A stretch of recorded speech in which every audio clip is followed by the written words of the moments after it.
Well, hello, everybody. This is Dr. Hank, and welcome to Agent Wealth Success. And you know what we do here? We help real estate agents and brokers to increase both your business and your wealth. And you know, every week we have just the most amazing, exciting people on that just uplift us, give us new knowledge. Last week we had magnetizing marketing, and literally a patented way to magnetize, have you become a magnet, and for your marketing to become a magnet. 2 weeks ago, we had one of the top brokers on in America. And this week, we have a special guest, one of the top agents in America and an executive as well with Halo Group Realty. And this guy is it. Like, he's been featured, he's in the Dallas, Fort Worth market. He's been featured in D Magazine, in The Advocate, recently recognized as an influencer in Modern Luxury Magazine. So welcome, Kevin Caskey. And Kevin, welcome to the show. Thank you for having me. Hey, you bet, you bet. Well, let's get into this. And I know, you're on like the Metro Tech's board of directors and the TAR of directors with TreePack trustee and executive vice president of Halo Group Realty. And you've really, you're just one of the shining lights in the real estate industry and what give us such a good reputation in the real estate industry. And I think probably one of the things that I'm most interested in is I know you do a lot of different things, but you help your agents and you coach your agents. And how would you say coaching agents to success in today's market? How would you go about doing that, or what are your thoughts about that? Well, I think the biggest key is really discipline. If an agent comes into the business and they've had their own business, or they are able to come in and treat it like a business, those are the ones that are easily coachable and the ones that tend to find success. The ones that come in and think it's going to be easy, or that we're going to hand things to them, or they're expecting the broker to make their business, they're going to be sorely mistaken. Yeah. I've seen that so often where people think, hey, I can make money like football players make, professional football makers. And you can, but just like professional football players that, they do a lot of different things. And like you said, discipline in that. And I think I'm a mental scientist, so I may be biased, but I think that mental discipline is, the most, it kind of starts everything, to be disciplined in the different things you have. Well, and I have some agents recently that are a great example. They're ex-military, they're past Marines. And it was very interesting to see that every time I said, you should do this, they did it immediately. And all they did was what I've told them. And over the past 2 months, they've already had 4 closings, and they have other deals in title. And things in the works, but it's just amazing when you actually do what you should do. What happens? That's fascinating, and I love that. I was in the Army, and so I can relate to that. Boy, I was a kid, and that Army sure shaped me up in a hurry and got me disciplined. And I don't think I ever went to school in high school, but when I got out of the Army, I was there, got straight A's, and it's like, I went from I think I had a 1.8 grade point average when I got out of high school to a 4.0. So I can relate to that. Can you share with us that what are, like, specifically on what steps did you ask those former Marines and now agents, that what steps did you help them to be able to close 4 deals in the first 2 months? Well, I kind of what I mentioned, a lot of agents come into the business and they expect to be handed things and that it's going to be given to them and it's going to be easy. And the first thing I tell people is, no, it's not. And, you have to develop your business through people and your sphere of influence. And I always say, don't be a secret agent, tell everyone. And that's probably the biggest mistake, is new agents come into the business and they don't want to bother people, and they don't want to, push themselves on their sphere of influence. And I'm like, that's what you have to do. You have to come in and immediately start telling people, asking for their help. I've started a new business as a real estate agent. I need your help. I need, your referrals. I need your personal business. And so I think probably the number one thing is build that database of people and start finding out who your supporters are, and continually asking them for business in a tasteful way, not an annoying way, but do that by sharing things that you do in the business. And I'm big on social media and things like that. So, one of the first things I tell people is to start, informing your database of your new business, and then also, create that business. And that goes into a whole nother topic of marketing and branding and social media. Okay, cool. So, and are those the top three, would you say, is marketing, branding, and then social media? Is that once you get the database? Well, I tell new agents, because they're all worried about training and the contracts. And I'm like, they've made those contracts so easy that once you do a few, of course, there's always going to be different situations, but sure. I'm like, don't worry about the contracts. The hardest thing in real estate is actually getting the clients. And if you can get clients and secure loyalty in your clients, then the rest of it is so easy. I see. Great. And so can you, let's talk a little about that marketing, because I like that branding, that marketing, branding, and social media. What do you do when you say marketing? What are some of the tips that you do in order to be, a top producing agent in the U.S.? What do you do? Well, years ago, I guess I've been in the business nearly 20 years. And when I started, it was all face-to-face. It was handshakes and conversations and coffees and dinners and parties, or seeing people at the grocery store.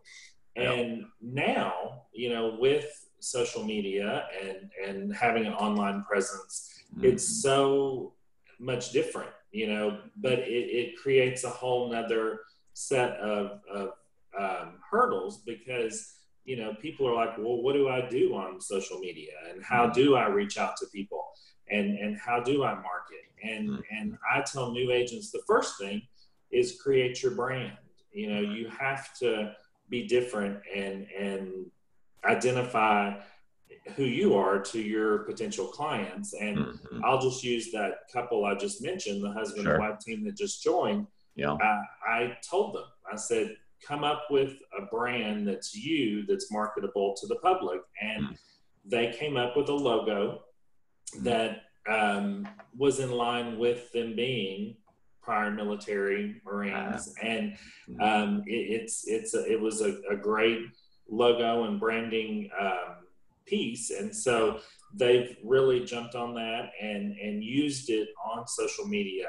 And I tell the story to other new agents that join, since I was on Facebook, shopping on Facebook Marketplace for things. And in the middle of the things that were popping up, their ad popped up.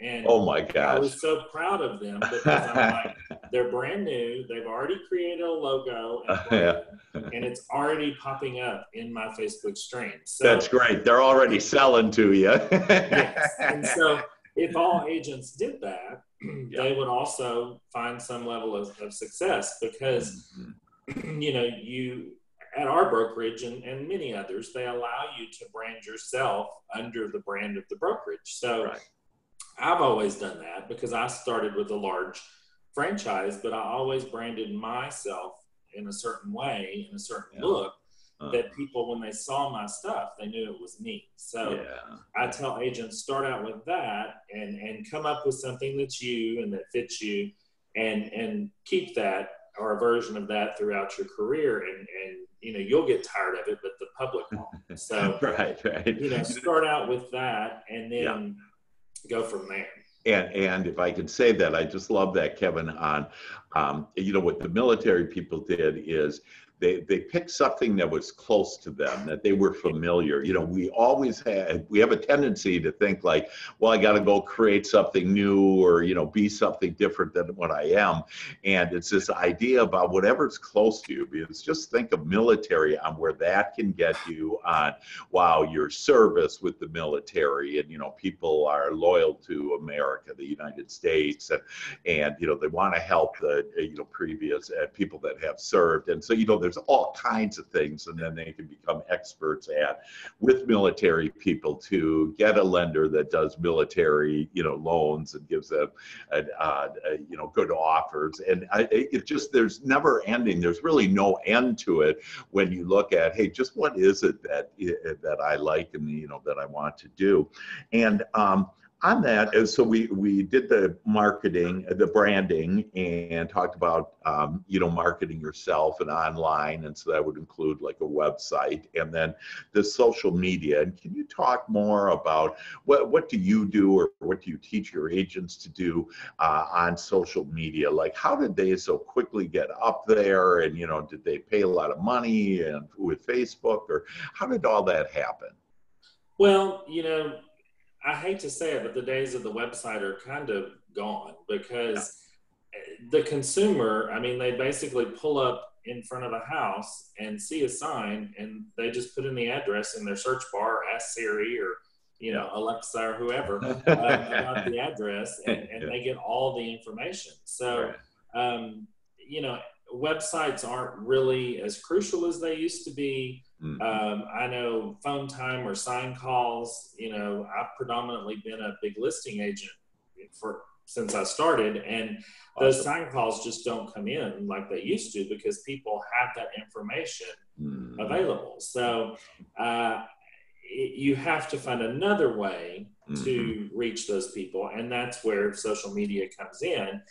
And when I first started on social media, I taught agents to just have a personal page, because real estate is so personal that, most of your business, unless you found some online, lead generation thing that works, most of your business will come from your sphere of influence. So it's from people or people that they know. And so I used to tell people, just have your personal page and mix in a certain percentage of business and personal. But now with the creation of business pages and them allowing you to boost posts and make ads through your business page, it is essential that agents have a business page too.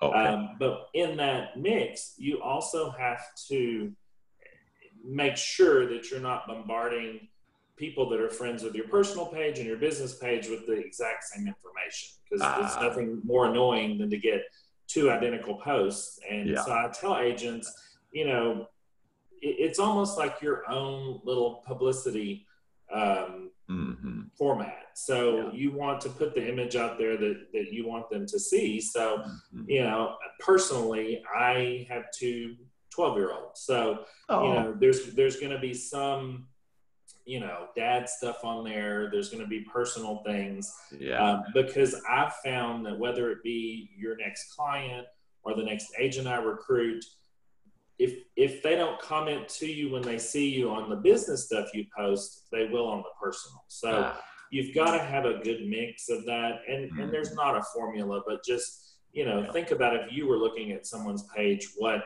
you would be interested in. So I try to, everything from the cover photo to your profile picture to the things that you post, do that strategically.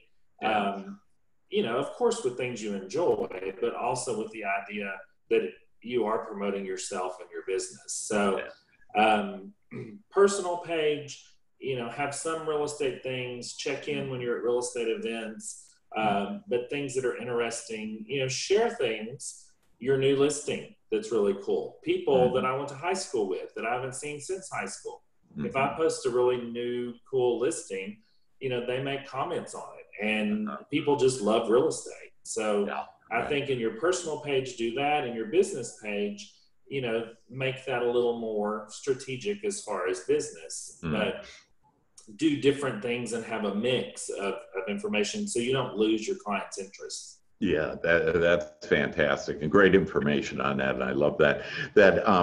You mentioned that you're really a master at listings, and can you share with us how do you how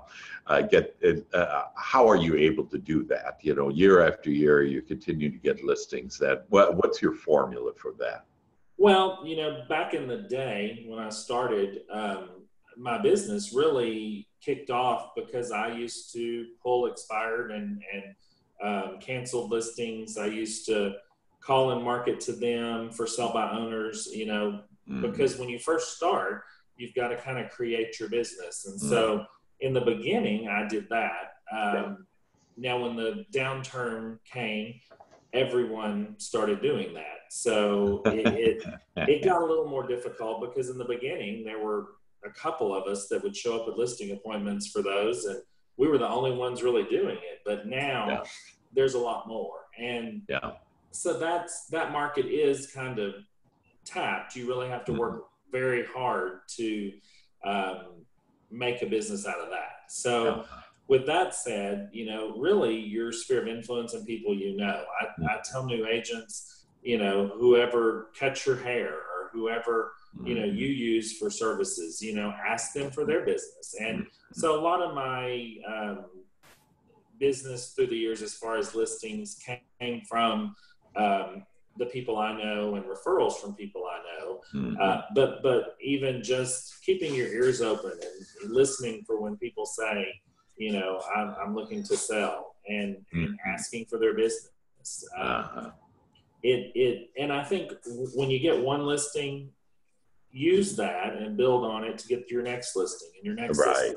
I always tell people I don't love open houses because, you know, unless you really promote them and they're on the right day, you do sit there sometimes. And I've found that a lot of agents, when the neighbors walk in, they kind of go, "Oh, you're a neighbor," and they don't really focus on them. But I do the opposite. If it's a neighbor, they may know someone that wants to buy that house, but more importantly, they may be looking at you as their listing agent for when they want to sell. So a lot of my business, I didn't get buyers from open houses, but I got future listings. So wow, that's great. I always used an open house as an opportunity to meet the neighbors. So a lot of times I'll have someone, or even I'll do it myself before an open house, walk the neighborhood with a really well-designed invitation for them to come to the open house, and then also put that on social media and boost the post.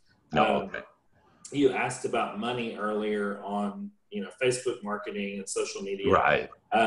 You know, it's very inexpensive to put a post on there and boost it, for example, for an open house. So, you know, those things are very inexpensive, and you can target your market. So you can pick who it goes to, and that helps you, you know, not spend too much money.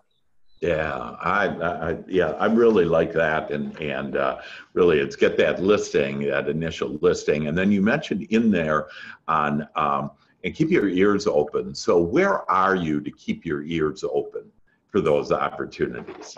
Everywhere. I mean, if you ask my children, they would say that I really don't ever stop working. I mean, you know, luckily in the days of technology now, we can work anywhere. So it's not like they're neglected, but they know that if I get a phone call I have to handle, I'll step away.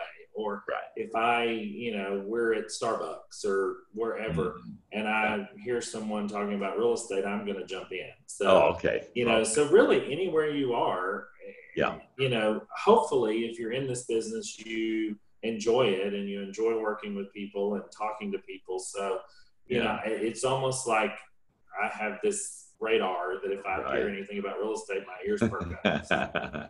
And I really like that about anybody who's talking about real estate at all, jump in And, and we're not, none of us are strangers. We were brought up to believe that don't talk to strangers. But the fact is we're all tied with the same, God, with the same desires, pretty much so. And because of that, then, nobody's really a stranger. And the value that all of us can add, because we are experienced and know the real estate industry more. And in fact, we know it so well that most people just assume that, they don't know very much because they're just used to knowing a lot about it.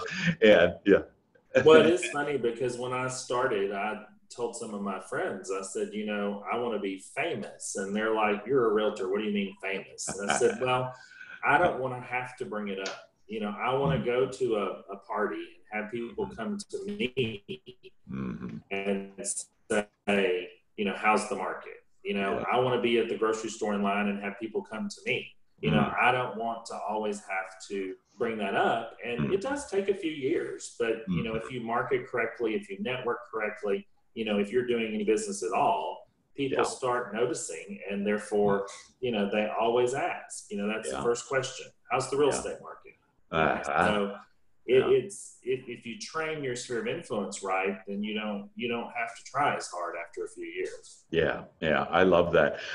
Any other little tidbits on how to be famous? I like that. I want to be famous. Well, the two biggest tips as far as that goes is, one, I tell new agents specifically, wear your name badge. When you go somewhere, whether it be the grocery store or, to get coffee or at a kids event, act like you're coming from work and wear that name badge. And that's just a subtle way to have people ask or know that you're in the business, because I'm definitely not an aggressive person as far as that goes. I would rather be on social media and see something that's going on in their life. One time a little boy broke his arm on the last play of the last game of his football season. And, the parents had, I think, 2 other smaller children. And I just sent them a handwritten note and said, hey, if you need anything, I'm here. And you would have thought that I offered the world, because they were like, no one else sent us a handwritten note. No one else said anything. So I just think if you, and that's one thing I talk about too. Don't just rely on social media. You've got to do the old-fashioned things too. The face-to-face and the handwritten notes. Yeah, boy, that's great. And just so you know, I'm taking notes here, and I recommend for our audience here, take notes, because again, these are, it sounds kind of like simple, and you say, oh, I know that, but write it down. And when you review it, you'll be able to really start reflecting on that and say, am I doing that? Have I written any notes? Thank you notes, or I love yours on, a helpful note. How can I help? And by just being able to offer others help. And then you mentioned earlier also to ask for help. And so when you ask for help, that people, hey, I'd like to be able to help some people sell their homes in this, in our neighborhood, and do you know anybody that, or who do you know is probably a better question. Who do you know? Well, and that's hard. It's hard for some people to. I don't like being salesy or I hate to say the word fake, but I want to have a reason to call. So whether it's I'm recruiting an agent to our company, or, connecting with someone in my sphere of influence, I like to have a reason. So, whether it be just their birthday, I love sending a video on Facebook Messenger to them, just saying happy birthday, or if there's something in their life going on, reaching out. Both my parents have passed away, so when someone has that situation happen, that to me, that makes me feel that I do have a sense of how they feel. So I'll reach out to them, privately about something like that, and to me, that's genuine. It's not. And I mean, of course, we all have an underlying sense of it is for our business, but it's also just because we're a fellow human being, and it's part of life. But you want to support people no matter what. But if it does help you connect and and create more business, then that's just a residual positive thing from it. I just love that approach, and like on that happy birthday, I love that video on the happy birthday and doing it, in Messenger, and not just doing, posting to their Facebook page, but actually, saying, I personally sing happy birthday to people, and normally I do it on the phone, and but I like the idea of doing a video on that, and sending. Well, my business partner for a while, she was singing happy birthday to everyone she was friends with on Facebook until a couple people said, I think you need to stop. I think it was her singing skills that I hear you there. That's great. How should buyers and sellers pick a realtor? How does that play out? Well, that is an interesting topic, because I've had a lot of newer agents and even some seasoned agents recently ask me, how do you deal with a friend or a relative choosing someone else and not you? And so that topic has kind of been something I've discussed with agents recently. And, my personal opinion is, if you're my friend or my relative or someone I know, I don't necessarily want you to use me just because of our right. I want you to use me because I think I'm a great agent. So the only thing I do expect is for you to interview me. And that was what I mentioned to the several people that have asked that lately is,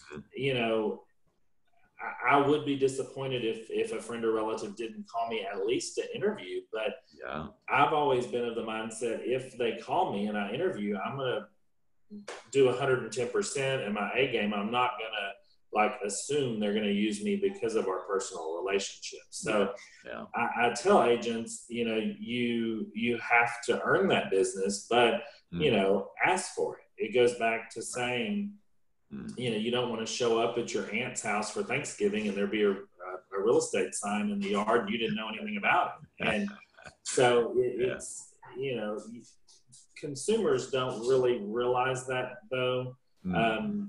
Most of them, they think, oh, well, I don't want to mix business and personal, or I don't want the agent to know, someone I know to know about my personal business. And my answer to that is, who better to help you than someone that actually knows you and cares about you? And then also, we don't really know your personal business because, the lender works with you on the financials. We really don't go into that. So I kind of had a revelation when I did, it's been a few years ago, but I had a client appreciation event, and being in leadership for the past, I guess, 8 or 9 years, I don't really do a lot of personal marketing. Most of my business just comes from past clients and my sphere of influence. And I had a client appreciation event, and I would say 80% of the people there were from my church. And that really made me realize that, personal relationships and things you do every day are really the best clients to get. And, people trust you if you have something in common, whether it be, church or a hobby or, something you have in common. But I think that just showed me that people do trust you and use you if, one, they have that relationship, but two, you have to prove to them that you can get the job done. Yeah. And I love that one too, about the relatives one on who better to help you than who knows you and cares about you. And I really love that, cares about you on that. I always, I've shared with my agents on that, they'll say like, well, I had to give a discount to my relatives. And I go, oh my God, that you should charge them more. Because they're bothering you all the time or, whatever. But I also say, hey, I'm going to give you premium service at the regular price. And, and so that helps settle them that it's like, oh my gosh, maybe you would charge me more. And so, but hey, I'm going to give you premium service, but at the regular price. So but I love that, caring about it. And client appreciation events. So you mentioned that basically most of your business being one of the top, agents, executives in America, that it's basically your sphere of influence and your business that you've had in the past, and that's how you continue to maintain that. And you're just a nice guy. People can tell that, hey, Kevin, Kevin Caskey's a good guy. And are there's some things about advising sellers too on what do you do, because you're, again, this listing magnet, if you will. And I always encourage agents to, if there's an easy road, the buyer isn't necessarily the easiest road, the selling is, where you don't have to take them around everywhere. Your thought? There's good and bad on both. I've just enjoyed, because I do love marketing, I've enjoyed working with sellers a little more, because they're really committing to you more than a buyer, because you're listing their property and marketing their property. A buyer could just be tire kicking or their situation change. But as far as sellers, I think I grew up enjoying architecture and design, and thought I wanted to be an architect, but ended up being a realtor. I think I didn't like the technical aspect of the electrical and concrete schedules, but like the design aspect. So that I've kind of incorporated that in recent years, because really when I started years ago, people just kind of sold their houses as they were, and buyers were not near as picky. But I think my opinion is, as the prices have increased, and as prices have increased and buyers' money is a little more scarce, they are more particular in what they buy. So a seller does have to have their house a little more ready than they used to, and the photography has to be superior to the next listing, or you lose. So I have utilized some of that design aspect that I love in listings. So I've even had a stager that does design ask me to come in and consult on some projects because of that. And I think sellers, I don't want them to come in and just redo their whole house, but if we can come in and just do some, even staging of furniture, or, repaint this to where it's a little more marketable, small things, the maintenance issues, the decluttering, all of that helps their house sell for more and faster. So, you have to come in and be honest about those things. And if you can't, then find a stager or someone that can come in and say that for you. And then pricing and being honest. You have to tell them, okay, you're saying you want 500 for your house, but really, realistically, even if you got 500 and they had financing, the appraisal's not going to come in. So I've found a lot of agents are scared to tell the seller, to declutter or to price it correctly. So I think as far as sellers, you just have to be upfront and honest. Because in the end, going back to what I said earlier in expired listings, I had to be honest, because in my early years, I would take over for an agent that wasn't honest and didn't tell them what they needed to do or the correct price. So you have to be really upfront and honest and have good communication with sellers. Yeah, awesome. That's just great. And then I think maybe one last thing on, I know that you really focus a lot on knowing your market. And can you help us to, what's the value, first of all, of knowing the market? And then how do you go about doing that? What are your thoughts on that? Well, in today's, specifically in DFW, but I think all over the country, we have so many new realtors, and people get into the business and they think it's going to be easy, or they they're part-time and they don't really know the market. And so I tell all new agents, it's so important to learn the market you want to work in. I can sell a house anywhere because you can pull comps and you can research and you can do all that. And it's so easy now that we have online resources, but you know, to really be an expert and know your area where you want to work. And in our market, you know, we have local MLS meetings where you can go and hear a speaker that talks about a relevant topic in our area. You can go on tour and see new listings and properties that have had price reductions. And I think that's so important to go preview and know what's on the market. We even call it for sell by owners, and that's kind of our end to see the house is, you know, we want to know what's on the market in case we have a buyer that wants your house. You know, of course we want to list it if you decide to use a realtor, but you know, what if we have a buyer? You know, that's a great point. Yeah.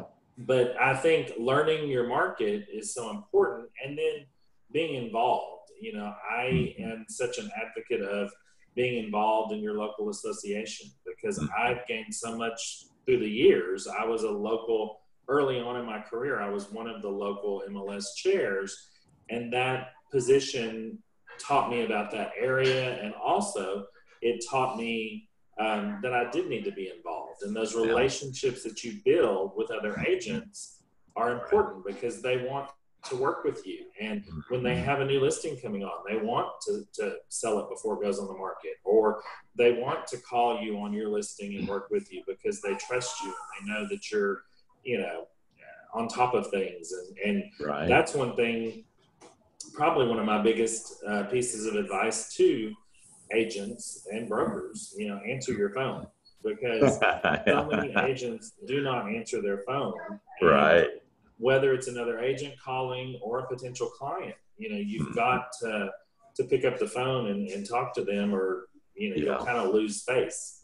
Absolutely. You bet. You bet. Well, and you know, what I love about that too, Kevin, is you walk the talk. Again, you're the board of directors of MetroTex, board of directors of TAR, you're a trustee for TreePack, you're executive VP of, you know, your realty, Halo Group Realty. So it's like you walk the talk and are able to do it. So in just finishing up, we have a couple minutes here.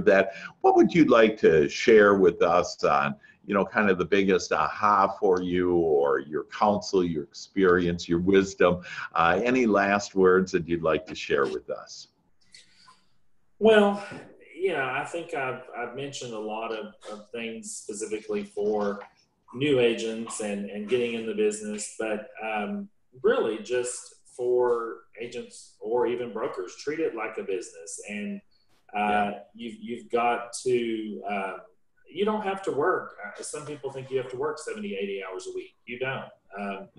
I started my first year as a part-time agent and found great success, but that's because I worked smarter, not harder. So, you know, you want to, don't get sucked into the world of social media and start looking at kitten videos and all that. You know, really schedule your time. And I'm not great at time blocking, but we all put out those fires that arise right in front of us. But, you know, stay on track and set your goals and track those. Because, you know, when I first started as an agent, I had them on paper on the back of my door. And every time I had a closing, I would mark it, see how I was. So that's great. You know, I think one of the biggest things is to set those goals and stay on track, and don't get sometimes new agents and existing agents have a roller coaster of income because they're always just focused on that one deal. You know, you've got to